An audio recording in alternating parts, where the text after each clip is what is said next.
What's going on, everyone? SiNxRealize, aka Sin, aka Sings, aka the thing you wash your hands in, and I am your coach for the Toronto Tyrantrums. And this week for the DBL, we are taking on SiNxRealize and the Motor City Metagross. Make sure you guys check out his channel in the description down below for all that sweet, awesome content from fellow creators as well as myself. So this week we're gonna have a little bit of fun with this, okay? We're gonna have some fun. That is for sure. That's for gosh diddly darn sure. So what I've noticed, okay, from SiNxRealize's team is he's brought the same team twice, which makes me kind of think. I'm like, because I know the first week they couldn't really upload anything because I guess there was an issue with something. I don't know. But he did bring the same week against the Cedar Rapids Thunderous. Fuck them. I'm kidding.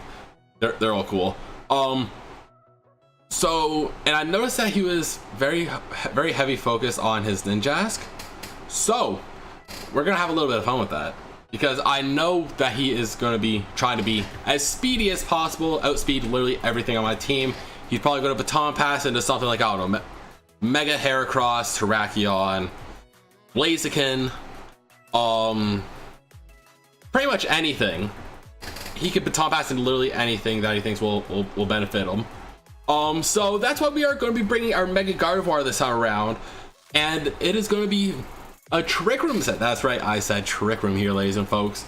Ladies and folks, sure, whatever. I don't care. But we are going to be running max special attack, so that way we can hit like a truck. We're going max HP, so that way we're bulky and we can take a hit. We're going with Quiet Nature to reduce our speed, and we're giving ourselves 0 speed IVs as well, just so that way we outspeed. So that way we're practically going to outspeed everything he throws at us. And so of course we have our Trick Room. We're bringing the Stab Psychic. We're bringing the Stab Moonblast, and we are bringing that Hidden Power Ice because I know Ninjask doesn't fancy a Hidden Power Ice that well, especially if it's from a Mega Gardevoir of all things. And also I figured we might as well just keep running Trace, because if he has Ninjask out before I bring out my Gardevoir, I could throw in Gardevoir one turn, and then he'll do whatever he's doing, protect, substitute, whatever, baton pass, who knows. But we will Trace the speed boost, and then we will get that speed boost. So that's some sharp thinking there. Especially if I don't feel like using the Trick Room. So there is that possibility going for us. So that's our main goal, is to take out that Ninjask as well, because it gets rid of his speed control. And then next up we're bringing Arthur, but this time if you notice, there isn't rocks on this set because we are running AV. We're making ourselves bulky. And we're running a Modest Nature, Sheer Force, of course, because Sheer Force is beautiful. Pretty much gives me that extra oomph into my attack. We're running that Ice Beam, we're running that Sludge Wave, we're running that Earth Power and Surf. Surf is kind of just there so it can deal with the Blaziken, even though of course we have Earth Power and Moonblast to be able to deal with it. But honestly, there might be some situations where Surf might be the better option for me. So I figured I might as well just bring Surf along. We're pretty much going with the exact same set as the Gardevoir, actually, except it's a different nature. We're going with Modest instead of the Quiet. Yeah, this set here, the Ice Beam can deal with the Gliscor, Sludge Wave can deal with the Florges, Earth Power can deal with the Terrakion, the Magnezone. The Ice Beam can also pack a wall up against the Alolan Exeggutor. Earth Power can deal with the Drapion. Ice Beam can also deal with the Mega Heracross as well. Earth Power and Surfer for Blaziken. Don't really have much for the Jellicent, in all fairness. I really didn't. I'm really not preparing well for it.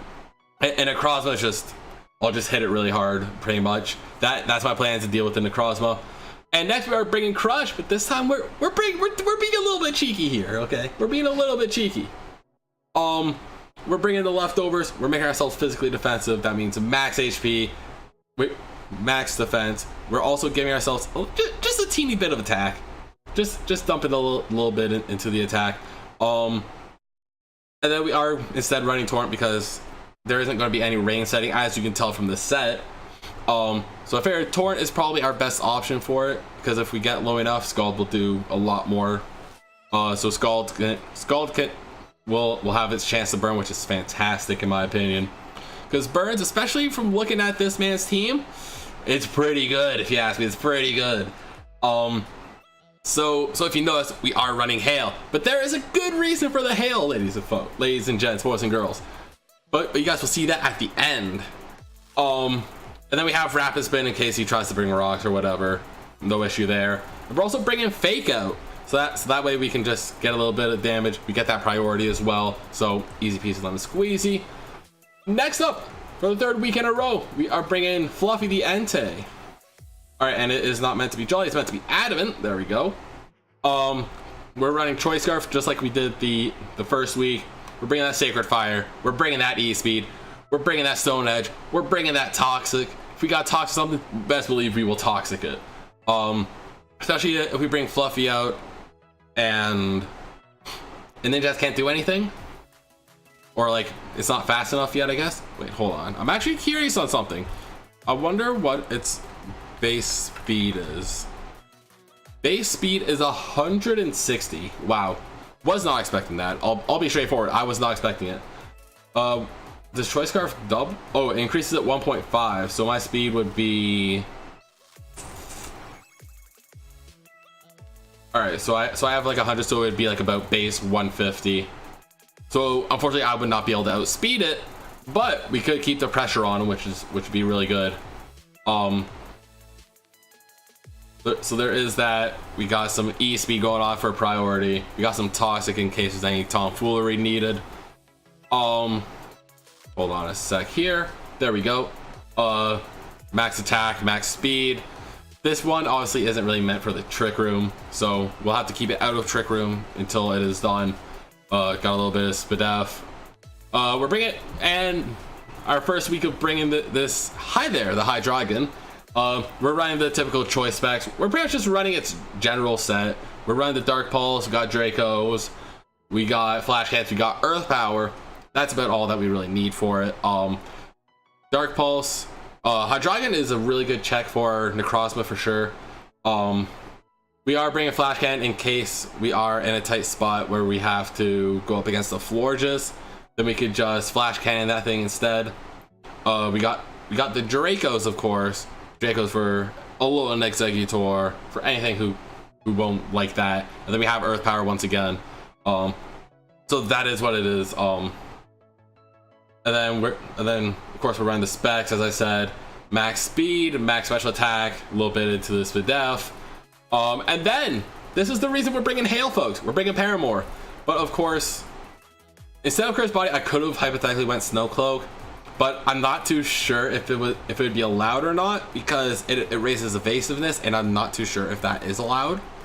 So I figured I might as well be safe and just go with the good old Cursed Body. Of course we got that good old Sash on us, so if something wants to try to take me out, I'll just debond on them, and then they won't want to touch me. And also this does give me the opportunity, because I'm gonna be quite fast. I could set up an Aurora Veil, which will be really good. A lot of people absolutely can't stand Aurora Veil being used, but I'm gonna use it this week. I am using that Aurora Veil, folks.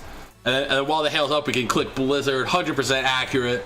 We got the Will-O-Wisp to burn, because he does have a lot of physical attackers, so that'll definitely help as well. And yeah, that's honestly, this is my second time recording this, so I'm just trying to fly through it because we have to record the battle like now. But anyways, thank you guys so much for watching. If you guys enjoyed today's episode, what the fuck? Why am I thinking like it's a Nuzlocke? You guys are hyped for this week's battle. Make sure you guys smash that like button down below. If you guys are new here, make sure you hit that subscribe button and the bell so notified whenever a video goes up. Make sure to check out the Zypher and the Motor City Metagross in the description down below. And also go ahead and check out the Toronto Tyrantrums merch. We do have that in store as well. Make sure you check that out. All the links are in the description. Make sure you guys go look. But that's it for me. I'm going to head on out of here, and I'll see you guys in the next video. Bye bye.